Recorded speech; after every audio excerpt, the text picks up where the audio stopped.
I recently lived through my worst nightmare. The HOA president fell into my pool and then called 911 to have me arrested for assault. By the time the cops rolled up, she had rehearsed every excuse in the book. Funny thing is, the only thing that fell in the end was Karen's smug grin when she was finally handcuffed. Let me start from the beginning. Saturday didn't just dawn, it detonated. The sky was a bright blue, the pool flashing like liquid gold, and our backyard blew up into a riot of floaties rib smoke and subwoofer bass that rattled the fence panels. Sam, fresh off, crushing his exams, wore a cardboard #1 Brainiac crown while spiking volleyballs. Kids launched cannonballs that looked like depth charges, and neighbour Hank Chicken danced with twin hot dogs like edible maracas for one electric sunshed hour. The world was nothing but barbecue fumes, belly laughs, and the perfect soundtrack to victory. Then, like a dark cloud spoiling a picnic, Karen showed up, Karen, president of our Homeowners Association, a woman who seemed to suck the joy out of a room just by walking into it. She was about 35, always dressed like she was about to audit a funeral, and had a voice that could curdle milk. She marched through my side gate, which I deliberately left open for guests. Her face a mask of pure fury, she didn't yell. Not at first, she just stalked forward, her eyes zeroed in on my big portable speaker that was blasting out some happy summer tunes. I stood up, a feeling of dread washing over me. Here we go. I thought she'd complained about my grass being a quarter in too long last week, and the week before it was the colour of my welcome mat. This is an unauthorised assembly of excessive merriment, she shrieked, finally finding her voice. It cut through the music like a rusty saw. The laughter died, the music suddenly felt too loud. Kids looked scared. Sam looked over at me, his smile gone replaced with a worried frown. I felt that protective fire flare up inside me. This was Sam's day. This was our party. Who was she to ruin it? Karen, I said, trying to keep my voice calm, trying to be the reasonable one. It's a private party in my own backyard. We're just having some fun. I took a step towards her, hoping to lead her away to de-escalate. Fun is not authorised by HOA bylaw 7 subsection C paragraph 2.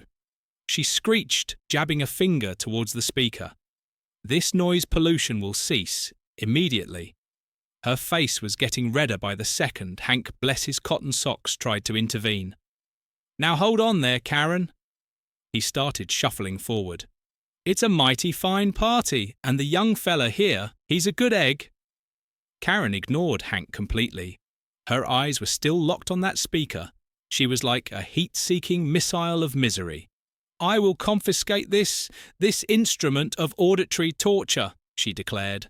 And then she lunged, not walked, not reached, but lunged like a linebacker going for a quarterback. She made a grab for the speaker, her arms flailing. Now, here's where things went from bad to comical and then straight back to bad again. Real fast little Timmy Henderson had been eating a plate of slippery spaghetti noodles by the pool edge. Just moments before, one lone sneaky noodle had apparently made a daring escape from his plate and was lying innocently on the concrete. Karen, in her blind rage and her totally unsuitable for a pool party. High heels hit that noodle. Her feet went up. I mean straight up. There was a shriek, a pinwheel of arms, and then a gigantic splash. She cannonal herself, unintentionally, of course, right into the deep end of the pool for a split second. There was dead silence. Then someone giggled.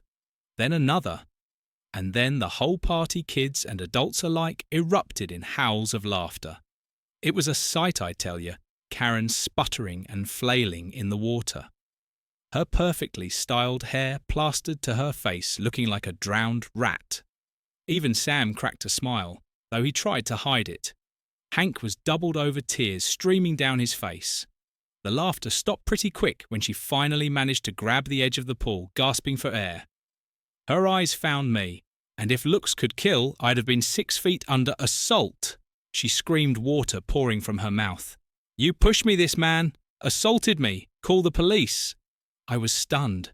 "Karen, I was 10 feet away from you. You slipped on a noodle," I protested. My brother Sam stepped up. "He's right, Karen. We all saw it. You slipped." But she wasn't listening. She was already dialing her phone, shrieking into it about being brutally attacked. The mood of the party died instantly, replaced by a horrible sick feeling. I looked at Sam, at the scared faces of the kids, at the confused expressions of my friends. My perfect day, Sam's perfect celebration, was ruined utterly. Completely. Ruined, it felt like, forever. But it was probably only 10 minutes before 2 police cars' sirens wailing pulled up outside my house. 2 officers looking grim walked into my backyard, Karen still dripping and shivering, but now wrapped in someone's beach towel, pointed a trembling finger at me. "That's him, he attacked me. Arrest him," she wailed, putting on a real performance. I tried to explain. Sam tried to explain, Hank bless him, tried to explain, even offering the officers a slightly squashed hot dog as a sign of peace. But Karen was the HOA president. She was loud, she was crying, and I was the guy whose party it was. The officers listened to her. Then they listened to me, but their faces were hard. One of them said, "Sir, we need you to come with us." "On what grounds?" I asked, my voice shaking a little now. "This couldn't be happening. She's making a formal complaint of assault we need to investigate," he said, pulling out a pair of handcuffs at my brother's party in front of everyone. My heart sank into my shoes. I felt a wave of shame, then anger, then a cold, hard resolve. This was wrong. This was so incredibly wrong as they cuffed me, the metal cold against my skin. I saw Karen's face through her fake tears. There was a tiny, triumphant smirk. I knew then this wasn't just about a noisy party or a slip on a noodle. This was something else. This was war, and I had no idea how I was going to fight back from a police car or what this would mean for me, for Sam, for everything growing up. My life wasn't always easy, but my folks taught me. And Sam the value of standing up for what's right. They showed us that being resilient, bouncing back from trouble was key. My dad, he was a quiet man, but fiery when he needed to be, especially if someone was trying to push his family around. I guess I got a bit of that from him. And my mum. She was the methodical one, always thinking things through, planning 2 steps ahead that stuck with me too. After college, I worked a pretty demanding job in logistics for a big shipping company. It was all about problem solving, finding the most efficient way to get things from A to B, dealing with complicated rules and even more complicated people. I learned to be patient, to look for the details everyone else missed. I guess you could say I became pretty good at navigating tricky situations, but after 10 years of that grind, I was burned out. I wanted something simpler, a place where I could put down roots, maybe even start a family one day. That's what brought me to this neighbourhood, Sunny Meadows. It looked perfect on the surface. Nice houses, green lawns, a community pool. It seemed like the kind of place where people knew their neighbours, where kids could play outside safely. I bought a modest little house with a decent backyard, perfect for barbecues, perfect for Sam to visit from college and have a place to crash. Sam's my only brother younger by 5 years, and I've always felt protective of him. He's the smart one, the one with the bright future, and I wanted to give him a stable, happy place to come home to. I'd spent the first few months settling in, painting, fixing things up, trying to be a good neighbour. I joined the neighbourhood. Watch helped old Mrs. Henderson trim her hedges. Stuff like that. I really wanted to fit in, to be part of the community. Then I encountered Karen. At first, it was small things. A polite but firm note on my door about my recycling bin being left out an hour too long. A reminder at an HOA meeting that all garden hoses had to be beige.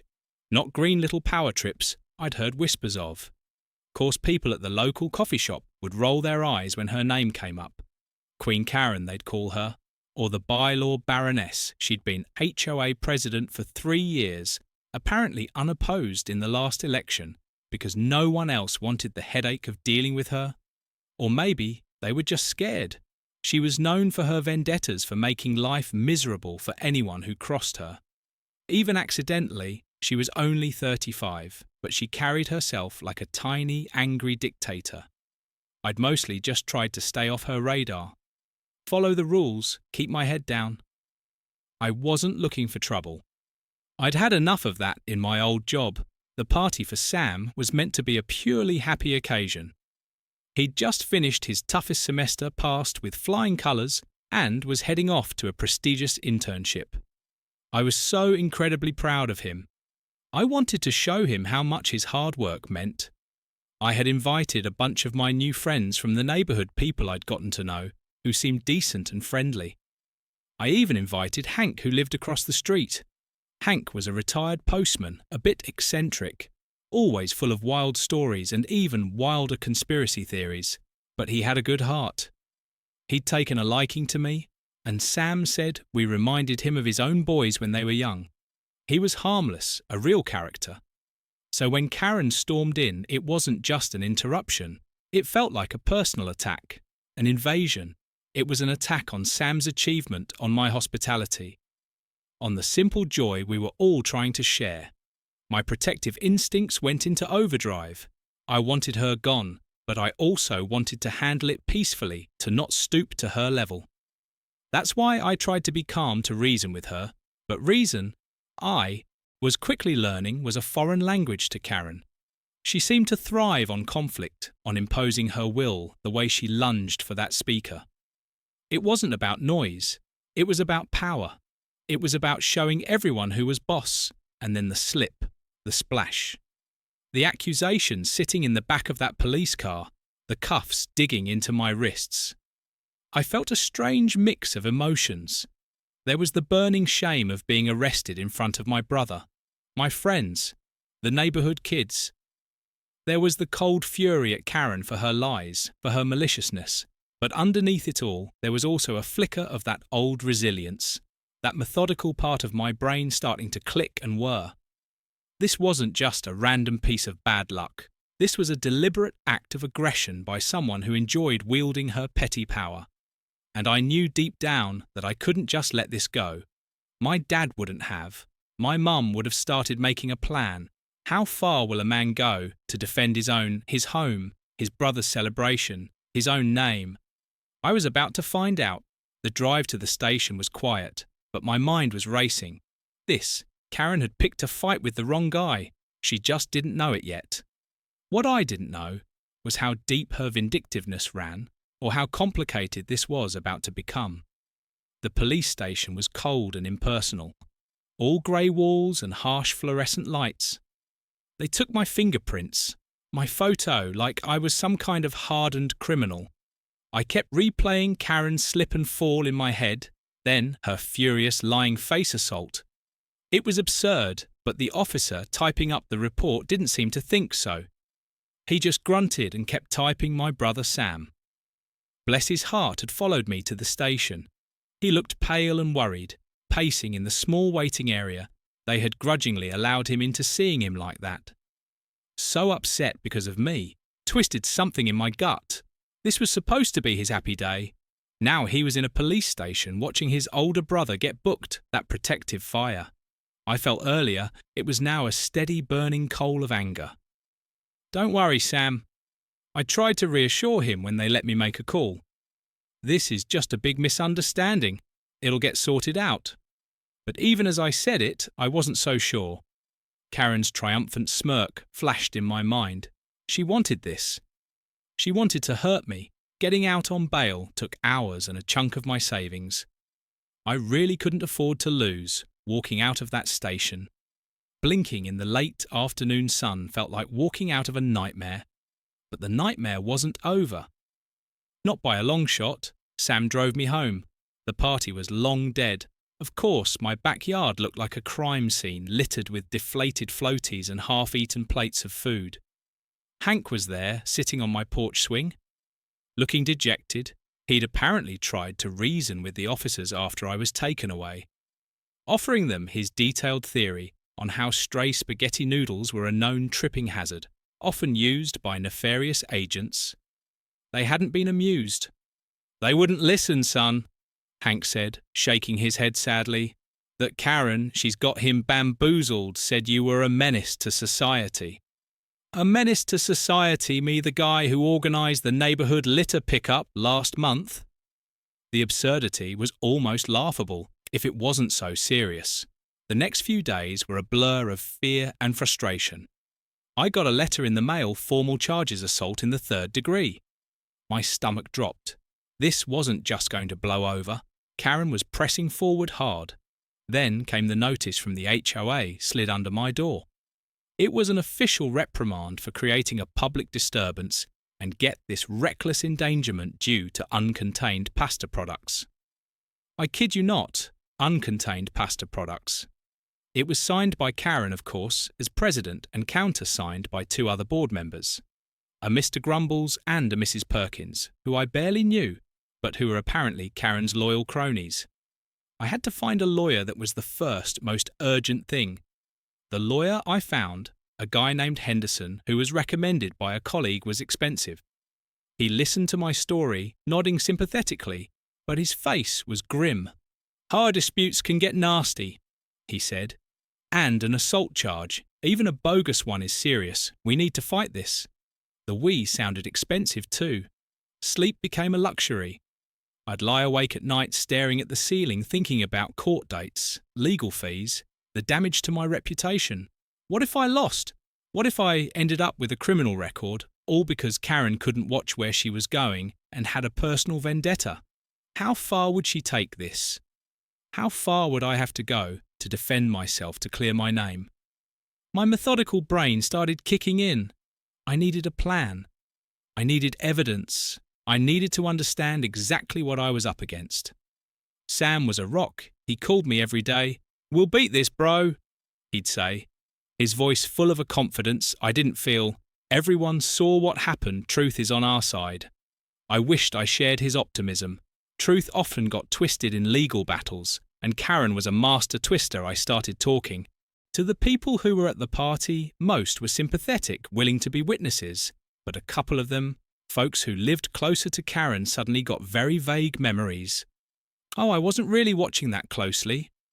One mumbled, avoiding my eyes. Karen's influence was already spreading a chilling effect. This was more than just a personal squabble. She was poisoning the community spirit I'd hoped to find here.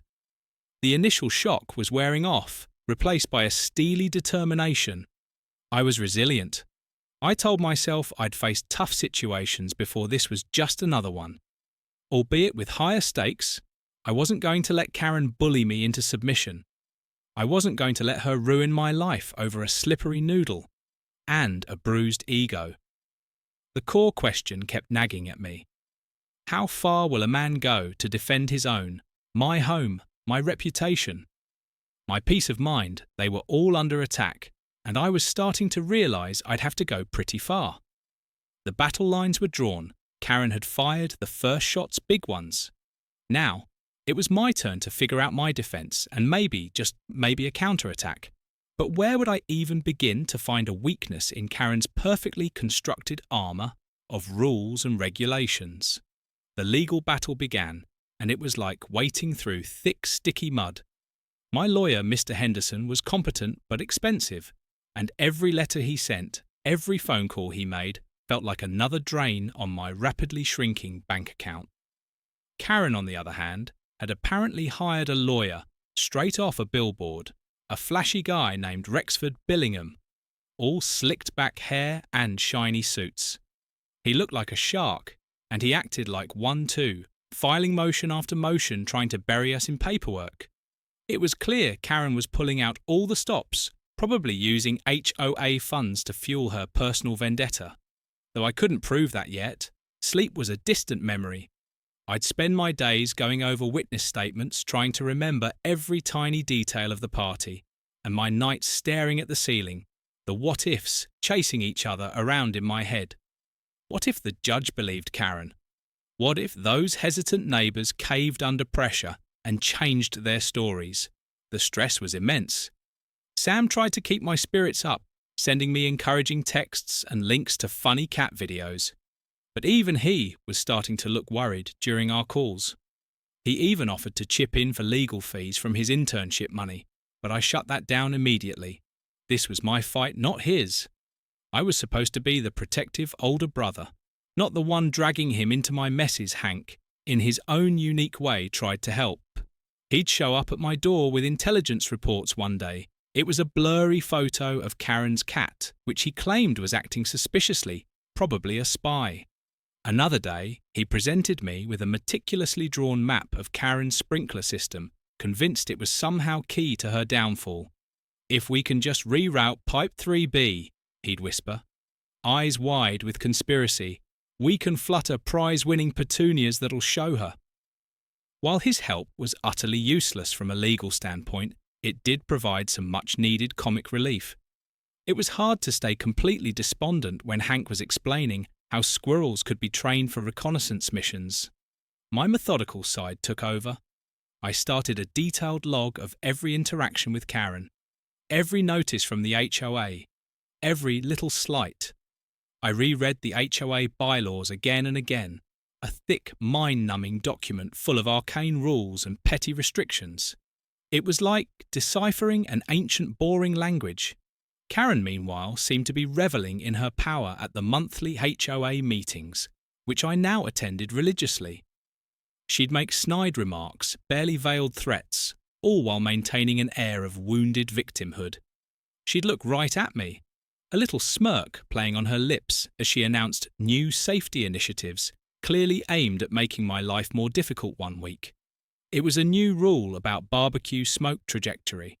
The next, a regulation on the acceptable decibel level for outdoor conversations after 700 p.m. Then, as if the assault charge wasn't enough, the HOA officially slapped me with a hefty fine, not for the uncontained pasta products. Even they must have realised how ridiculous that sounded. No, this fine was for creating excessive party ambience contributing to an unsafe environment. Excessive party ambience. What did that even mean? It was a blatant abuse of power, a clear retaliation, and it made my blood boil. I told Henderson about it, and he just sighed. "We can fight that too," he said, "but it's another front, more time, more money." The community was divided. Some neighbours offered quiet support, a sympathetic nod in the street, a whispered, "hang in there." Others, clearly intimidated by Karen, crossed the street when they saw me coming. It was isolating. I felt like I was living under a microscope. Every move I made scrutinised my fiery temper, which I usually kept well under control, was starting to simmer dangerously close to the surface. I wanted to scream, to rage, but I knew that's what Karen wanted. She wanted me to lose control, to give her more ammunition, so I channeled that fire into determination. I would be resilient. I would be methodical. I would not break. The pressure was building from all sides. The legal fees were piling up. My reputation was in tatters. Karen was tightening the screws with the HOA. I felt like I was fighting a hydra, cut off one head, and two more would appear. The question, how far will a man go to defend his own, echoed in my mind constantly. I was already further than I'd ever imagined, but surrender wasn't an option. Not when I was innocent. Not when Karen was so clearly in the wrong. The upcoming court date for the assault charge loomed like a dark cloud. Everything depended on that. If I lost there, the HOA fight would be secondary. This was the big one, and I had a sinking feeling that Karen and her shark lawyer had some nasty surprises planned. What if my witnesses wavered? What if the truth wasn't enough?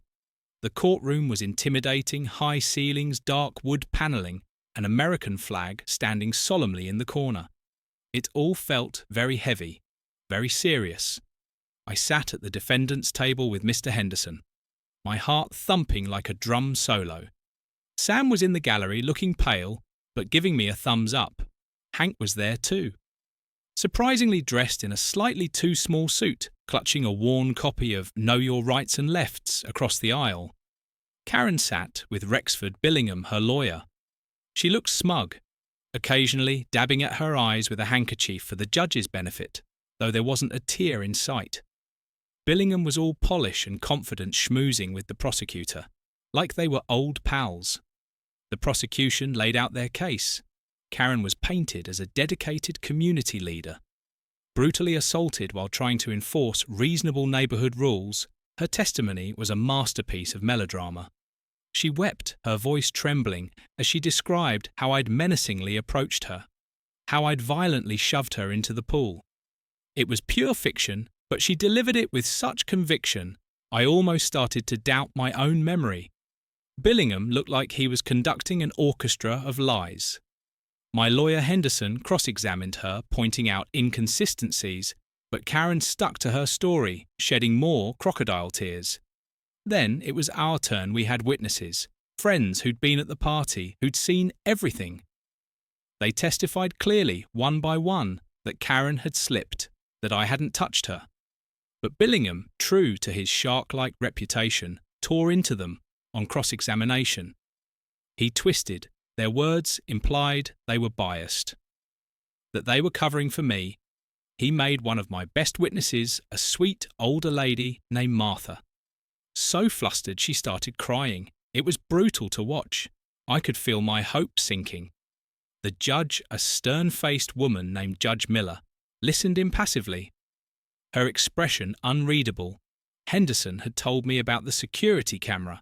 My next-door neighbour, Mr. Henderson, no relation to my lawyer, confusingly had a new security system that covered part of his yard and, crucially, a corner of my pool area. We'd requested the footage, but Mr. Henderson, a timid man who clearly didn't want to get involved, had claimed the camera wasn't recording that day, or that the footage was corrupted.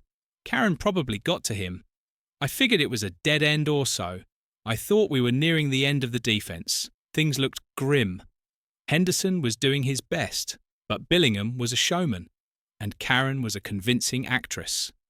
I saw a flicker of triumph in Karen's eyes. She thought she had me. Then, Henderson called a surprise witness. The defence calls Leo Maxwell to the stand. My jaw dropped. Leo Maxwell, my cousin Leo. What was he doing here?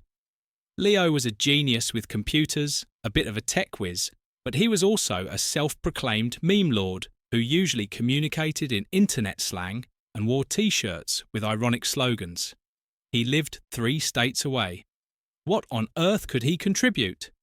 He walked up to the stand, looking surprisingly serious in a borrowed blazer, though he still had bright green sneakers on. Hank leaned forward, muttering, "Is this the secret weapon? The squirrel trainer, perhaps?" Leo was sworn in. Henderson asked him, "Mr. Maxwell, you have expertise in digital media recovery, do you not?" Leo nodded affirmative. "I dabble in the arcane arts of data resurrection." Henderson continued, "And did you, at my request, examine a certain security system belonging to a Mr. James Henderson, the defendant's neighbour?" "Indeed, I did." Leo said, "Fascinating piece of tech. Outdated firmware, though. Shocking." Billingham objected. "Relevance, Your Honour. The witness is talking about firmware. Get to the point, Counsellor," Judge Miller said to Henderson. But there was a new glint of interest in her eyes. "Mr. Maxwell," Henderson said, his voice ringing with newfound confidence, "were you able to recover any footage from the day of the incident?" Leo grinned. "Oh, a beautiful high-defin 1080p stream of consciousness. Your Honour, turns out, the footage wasn't corrupted, it was just inconveniently archived, and the neighbour had, shall we say, misremembered his password. Luckily, password 123 is a classic for a reason." A wave of murmurs went through the courtroom. Karen went white as a sheet. Billingham jumped to his feet, sputtering objections, but Judge Miller waved him down. "Play the footage, Mr. Maxwell," she ordered. Leo clicked a remote. A large screen flickered to life, and there it was, crystal clear, my backyard, the party and Karen marching in, yelling. Then the lunge for the speaker, and then unmistakably her foot hitting something small and dark on the concrete. The infamous noodle, her arms windmilling, and her spectacular, unassisted dive into the pool. The camera angle even caught me standing a good 10 feet away. Hands raised in a woo there gesture. It was undeniable the whole courtroom watched in stunned silence when the clip ended. You could hear a pin drop. Judge Miller looked at Karen, then at Billingham, then back at the screen. She replayed the key moment herself, zooming in on Karen's feet in the noodle. Her expression was like thunder. "Mr. Billingham," she said, her voice dangerously quiet. "Do you have an explanation for this discrepancy?" Billingham stammered, looking like he'd swallowed a lemon. Karen just stared at the screen, her mouth opening and closing like a fish.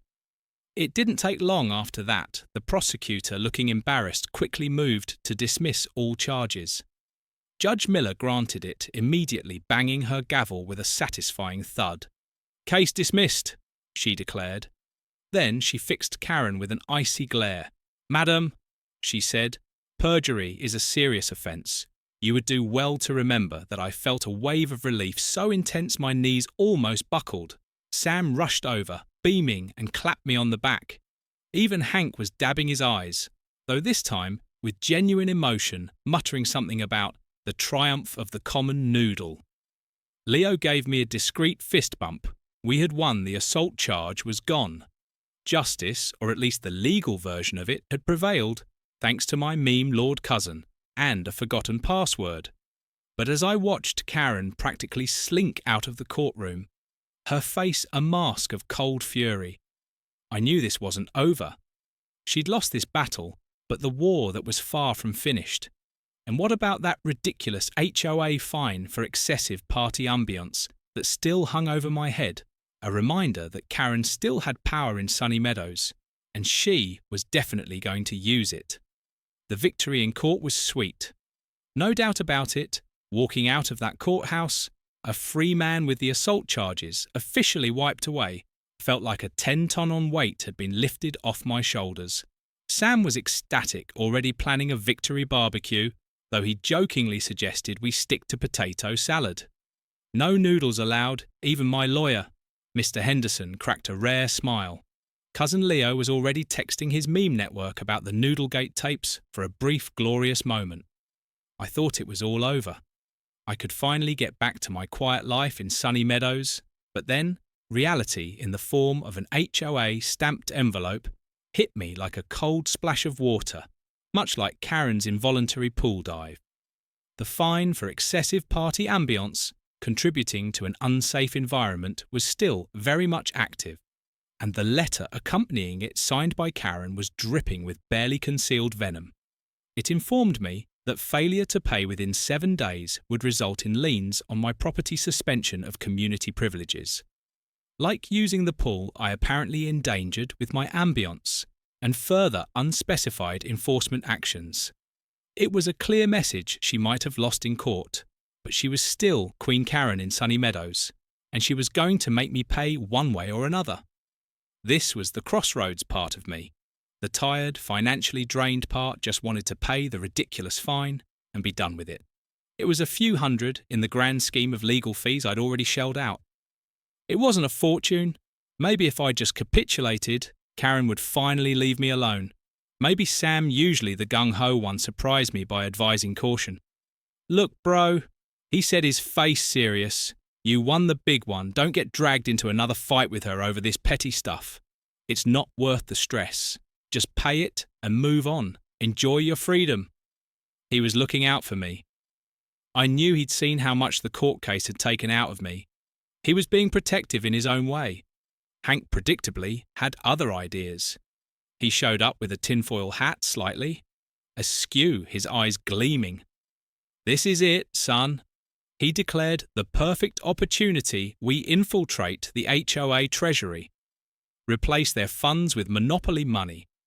Then, when Karen tries to cash that fine bam humiliation, he then launched into a complex and frankly terrifying plan involving pigeons, a Remotech-controlled toy car, and a very large magnet.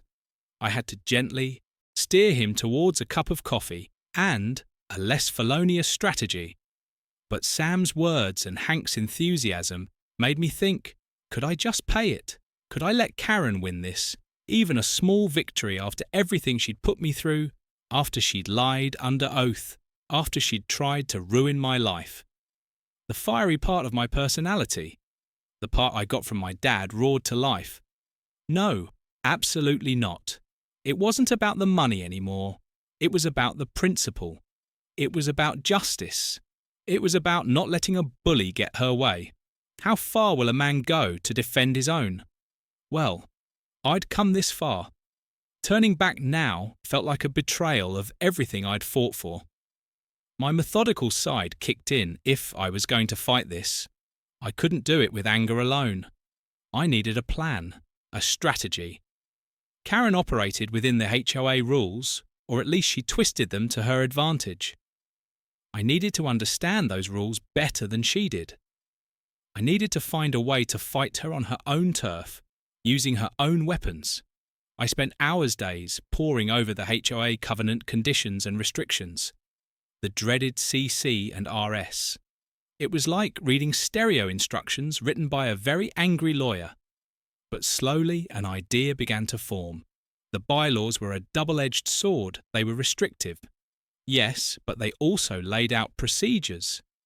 Rights and responsibilities. If Karen could use them to harass me, maybe I could use them to push back the core. Emotional question was shifting. It wasn't just about defending myself anymore. It was about defending my peace, my right to live in my home, without being constantly harassed. And maybe it was about defending the other residents of Sunny Meadows too. The ones who were too scared or too tired to stand up to Karen themselves. I'd seen the fear in their eyes. I'd heard the whispers, if I could show them that Karen wasn't invincible, that her petty tyranny could be challenged. Maybe things could change for everyone. I made my decision. I wasn't going to pay the fine. I was going to fight it. And I wasn't just going to play defense anymore. It was time to go on the offensive. Not with overt aggression, not with angry outbursts. That's what Karen wanted. No, I was going to be smart. I was going to be meticulous. I was going to be a walking, talking, rule-following, bylaw-quoting nightmare for Karen. The resilience that had gotten me through the court case hardened into a quiet resolve. She wanted a war of attrition. Fine, I was ready, but this time it would be on my terms. My first step to pay very, very close attention to every single rule Karen herself lived by.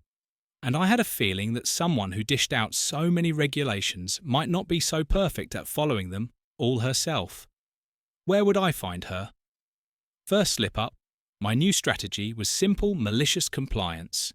If Karen wanted rules, I'd give her rules, I'd follow every single HOA bylaw to the absolute letter. And I'd do it in the most public, most annoying way possible. The goal wasn't just to irritate her, though that would be a delightful bonus. The goal was to show her and the rest of the neighbourhood that her power was built on a flimsy foundation of selectively enforced pettiness. My first move was the rule-perfect micro-parties. Every Monday evening, exactly at 6 p.m, I hosted a silent disco in my driveway. I bought a bunch of cheap wireless headphones. Everyone got a headset, and we'd all dance like maniacs to different channels of music in complete silence to the outside world, totally compliant with noise ordinances. The sight of 20 people, including a surprisingly agile Hank flailing around, silently under the setting sun, drove Karen nuts. She'd stand at her window, peering through the blinds. Her face, a mask of bewildered fury, she couldn't complain. There was no noise. Tuesday was inflatable. Zoo night, I found a loophole in the rules about lawn ornaments. Temporary non-fixed decorations under a certain height were permitted for up to 24 hours. So every Tuesday, my front yard became home to a rotating menagerie of giant inflatable animals. A 10-foot pink flamingo. 1 week, a family of grinning inflatable dinosaurs. The next, a truly massive inflatable rubber ducky. Kids loved it. Parents took pictures. Karen's eyes started twitching. Every time she drove past my house, she sent me a formal warning about visual pollution, but I sent back a polite letter quoting the exact bylaw, complete with a photo of measuring the height of the inflatable giraffe with a tape measure. Sam grinning beside me, holding a clipboard like an official inspector. Wednesday became Cannonball Wednesday at the community pool during my legally allotted time slot. Of course, I didn't actually do cannonballs, remembering the excessive party ambience fine. Instead, I'd invite a few friends, and we'd practice synchronized, mild splashing and low-impact flotation device maneuvers. We were a picture of quiet, rule-abiding aquatic enjoyment. But the name Cannonball Wednesday was a subtle nod to Karen's spectacular self-launch, and she knew it. Her complaints about misuse of community facilities, for sarcastic purposes, were sadly for her. Not covered in the bylaws, Karen predictably escalated. She couldn't get me on the micro-party, so she targeted something else. One morning I found a notice on my door, effective immediately: all garden gnomes are banned as per emergency bylaw addendum. 17 gamma sighting concerns of aesthetic disharmony and potential tripping hazards for nocturnal wildlife garden gnomes. I didn't even own a garden gnome, but poor Mrs. Periwinkle down the street, who had a collection of at least 50, was heartbroken. This was Karen lashing out, punishing the whole neighbourhood because she couldn't get me. That was a mistake on her part. It galvanised people. The gnome ban was just too petty, too ridiculous. This was where my fiery, protective nature really kicked in. Not just for myself, but for poor Mrs. Periwinkle and her gnomes. So I responded. If gnomes were out, I'd find something else. I consulted the bylaws again very carefully, and there it was no height restrictions on Avon lawn ornaments, provided they were single standing and not structurally integral to the property. The following Saturday, a flatbed truck pulled up outside my house. On it was a 12 T tall, bright pink metal flamingo sculpture. It was glorious, it was absurd, and it was technically perfectly within code. I named him Floyd. Sam came over to help me install him, which mostly involved me. Sam and a grunting Hank manoeuvring the surprisingly heavy bird into place on my front lawn. Floyd the flamingo became an instant neighbourhood icon. People left him little offerings, plastic flowers, shiny pebbles. Someone even knitted him a tiny scarf. Karen's face when she saw Floyd was a picture. I thought steam might actually come out of her ears. She tried noise complaints. My silent discos were silent, but she claimed the cumulative sound of feet shuffling on concrete was disruptive. I bought outdoor rugs. She claimed the inflatable zoo animals were distracting to drivers. I put up small polite signs saying, "Caution, whimsical creatures ahead." Each complaint she filed, I countered with a meticulously researched, politely worded letter, citing the relevant bylaws, often seeing the entire HOA board, and, for good measure, the local newspaper's community interest column. My methodical training in logistics, dealing with complex regulations and even more complex cargo, was paying off in spades. I was out bureaucrating the bureaucrat. The tide was turning. People were starting to chuckle when Karen's name was mentioned. Not just whisper in fear. They saw me, not as a troublemaker, but as someone who was fighting back against the ridiculousness and doing it with a sense of humour. They saw Floyd, the flamingo, as a giant pink middle finger to petty tyranny. Karen, however, was not amused. She was getting angrier, more desperate, and I knew that a cornered Karen was a dangerous Karen. She was going to strike back, and it probably wouldn't be with another silly rule. She was going to look for something bigger, something that could really hurt me or shut me down for good. What I didn't realise was that my own deep dive into the bylaws was about to uncover something she desperately wanted to keep hidden. While Karen was busy fuming about Floyd the flamingo and my meticulously rule-abiding micro-parties, I was spending my evenings with a different kind of companion. The HOA's financial records after the excessive party ambience fine. I'd made a formal request as per bylaw 32 section F to inspect the association's books Karen had tried to stall, claiming the records were undergoing an unscheduled audit of their organisational paradigm, which sounded suspiciously like something she'd made up on the spot. But the bylaws were clear. Residents had the right to inspect reluctantly. She'd provided access a towering stack of poorly organised binders and spreadsheets that looked like they hadn't been properly filed since the Jurassic period. My methodical nature, honed by years of sifting through shipping manifests and customs declarations, actually found this kind of work soothing. It was a puzzle Sam, who was studying accounting, even offered to help during one of his weekend visits. Think of it as a real-world case study in chaotic bookkeeping. I told him. He just rolled his eyes, but dived in with surprising enthusiasm. Hank naturally offered his assistance too. "I can spot a counterfeit 20 from a mile away, son," he declared proudly, squinting at a coffee-stained receipt for emergency petunia fortification supplies. I politely assigned him the task of document collation, which mostly involved him making neat, if slightly sticky, piles of paper for weeks. It was tedious landscaping invoices, pool chemical receipts, insurance premiums, the usual stuff. Karen, it seemed, was at least competent enough to pay the basic bills, even if her filing system was an abomination. I was starting to think this was a dead end. Maybe she was just a petty tyrant, not a crooked one. Then Sam whistled. Bro, come look at this." He was, pointing at a recurring monthly expense labelled KP Executive Services. The payments were substantial, several $1,000s each month going back for the entire 3 years Karen had been President KP Executive Services. I amused. Karen Palmer. "Maybe her initials, that's what I was thinking," Sam said. His brow furrowed. "But look at the invoices. They're super vague: consultation fees, administrative support, strategic community enhancement." What does that even mean? Hank, who had been organising paperclips, perked up. Strategic community enhancement sounds like what I do when I chase them.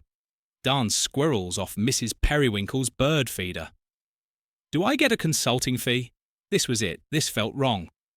Why would the HOA be paying its own president thousands of dollars a month under a vaguely named company? HOA presidents were usually volunteer positions, maybe a small stipend for expenses, but this was way beyond that. This smelled fishy. Very fishy. My resilience kicked in. I wasn't going to let this go. My fiery side wanted to storm over to Karen's house right then and there, but the methodical part of me knew we needed more. We needed proof that KP Executive Services was in fact Karen Palmer. Cousin Leo, my tech-savvy saviour from the Noodlegate incident, was my first call. "Leo, my man," I said, "I need you to work your digital magic again. Can you find out who owns a company called KP Executive Services registered in this state? Child's play. My dude." Leo replied, "Give me 5 minutes in a virtual Mountain Dew," true to his word. Less than 5 minutes later, my phone pinged with an email. It was a screenshot of the state's business registration database. KP Executive Services sole proprietor, Karen Palmer. Address her home address. My heart did a little flip. This was big. This wasn't just petty rule bending. This looked like straight-up embezzlement, or at the very least a massive undisclosed conflict of interest and misuse of HOA funds. She was paying herself a hefty salary from our dues under the guise of a consulting company for services that were supposed to be part of her volunteer role as president. No wonder she fought so hard to stay in power. No wonder the dues kept going up every year with no discernible improvement in services. But here was the real twist, the one that made my jaw drop as I was cross-referencing the KP Executive Services payments with the HOA meeting minutes. Another stack of Hank's now beautifully collated papers. I noticed something. The payments to her company were always approved in a very specific way. They were bundled into a larger miscellaneous operating expenses line item, which was then approved by the board, a board that consisted of Karen and her 2 loyal, unquestioning cronies. Mr. Grumbles and Mrs. Perkins, they were likely just rubber stamping whatever Karen put in front of them, probably without even looking at the details. But here's where it got even better. Digging deeper into the original HOA incorporation. Documents, the ones written long before Karen ever came on the scene. I found a clause. It was an old, almost forgotten bylaw number, 117 subsection Z paragraph alpha. It stated that any expenditure over $500 to a company directly owned or operated by a board member required not just board approval, but a majority vote of approval from the HOA membership at a general meeting. After full disclosure of the conflict of interest Karen had never disclosed, she had never sought membership approval. Every single payment to KP Executive Services was a violation of this foundational bylaw. She hadn't just been sneaky, she'd been flagrantly breaking the HOA's own constitution. This wasn't just a smoking gun, this was a whole fireworks factory. This changed everything. My fight wasn't just about a party fine or a giant flamingo anymore. This was about exposing corruption. This was about taking back our community from someone who was exploiting it for her own gain. The question, how far will a man go to defend his own, now had a much broader answer. It wasn't just about my own anymore, it was about everyone in Sunny Meadows. And I had the proof Karen thought she was playing chess, but she'd left her king wide open. Now, how was I going to deliver checkmate? The next HOA general meeting was scheduled for the following Tuesday. Usually, these were dreary affairs attended by Karen, her two board member stooges, Mr. Grumbles and Mrs. Perkins, and a handful of extremely bored or extremely disgruntled residents this time. However, it was going to be different. I spent the weekend before the meeting in a whirlwind of activity driven by a fiery sense of purpose. My methodical planning went into overdrive. First, I drafted a clear, concise summary of my findings: the KP Executive Services payments, Karen's ownership, the violation of bylaw 117Z Alpha. I made copies, lots of copies. Sam helped me put together a short, punchy presentation with slides. Nothing fancy, just the facts, the figures, the damning evidence. Cousin Leo even designed a rather dramatic title slide, Sunny Meadows, the Karen Conundrum. Then I went door to door. I talked to my neighbours, the ones who'd offered quiet support, the ones who were tired of Karen's reign. I showed them the evidence. I didn't embellish. I didn't need to. The facts spoke for themselves. The reactions ranged from shocked silence to outright fury. Mrs. Periwinkle, still mourning her band gnomes, looked like she was ready to lead a pitchfork rebellion. Even timid Mr. Henderson, the owner of the security camera, clenched his fists and said, "This ain't right. This just ain't right at all." My protective instincts extended to them. Now they were my community and they were being fleeced. Hank appointed himself my director of public mobilization and morale. He buzzed around the neighborhood like a caffeinated bee, handing out flyers. I'd printed tastefully designed, featuring a small, heroic-looking Floyd the Flamingo in the corner, announcing a special agenda item for the HOA meeting. He told everyone it would be more exciting than a two-headed pickle at the county fair. His enthusiasm was infectious, and by Tuesday evening the community clubhouse where meetings were held was packed. I mean standing room, only people who hadn't attended an HOA meeting in years were there clutching my summary sheets. Their faces a mixture of anticipation and determination. Karen, Mr. Grumbles and Mrs. Perkins arrived and were visibly stunned by the turnout. Karen tried to play it cool, tapping her gavel and calling the meeting to order with her usual air of strained authority. "Welcome to this unexpectedly popular meeting," she said, a slight tremor in her voice. They went through the usual boring agenda items, minutes from the last meeting treasurer's report, which Mrs. Perkins read in a monotone, carefully avoiding any mention of KP Executive Services. Then came new business before Karen could try to steamroll through it. I stood up. "Madame President," I said. My voice clear and steady, amplified slightly by a small portable speaker Sam had borrowed from his AV club, much better than my old party speaker under Bylaw 42 Section B. Any resident may propose an item for discussion under new business with the support of 5 other members. I have that support. I held up a sheet of paper with a dozen signatures. Karen's eyes narrowed very well. "Mr. Johnson, what is your proposal?" she asked, her voice dripping sarcasm. My proposal, I said, is that we discuss the significant and unauthorised payments made from HOA funds to a private company owned by you. Madam President, in direct violation of Bylaw 117Z Alpha. A collective gasp went through the room. Mr. Grumbles choked on his water. Mrs. Perkins looked like she was about to faint. Karen's face went from pale to beet red in seconds.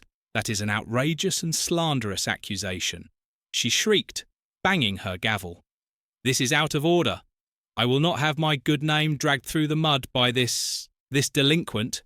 It's not slander, if it's true. Karen, I replied calmly, projecting the first slide of my presentation onto the wall behind her. It was the KP Executive Services registration with her name and address circled in red, and I have the documents to prove it for the next 20 minutes. I laid out the case methodically, fact by fact, the invoices, the payment records, the bylaw she'd broken over and over again. The room was silent except for the occasional murmur of disbelief or anger. Sam clicked through the slides. Karen kept trying to interrupt, to object, to shout me down, but the crowd wasn't having it. Let him speak, someone yelled. We want to hear this. When I finished, the silence was deafening.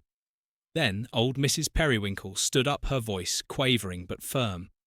So all this time, while you were finding us for our grass and banning our gnomes, you were stealing from us. It's not stealing, Karen screeched. It was for services rendered. I work harder than anyone for this community, secretly paying yourself thousands of our dollars a month without telling us. Isn't working hard, Karen? I said. It's deceit, and it's a clear abuse of your position. My brother Sam then stood. My brother isn't just making accusations as someone studying accounting. I can tell you that these financial practices are at best unethical and at worst fraudulent by law. 117 Z Alpha is unambiguous.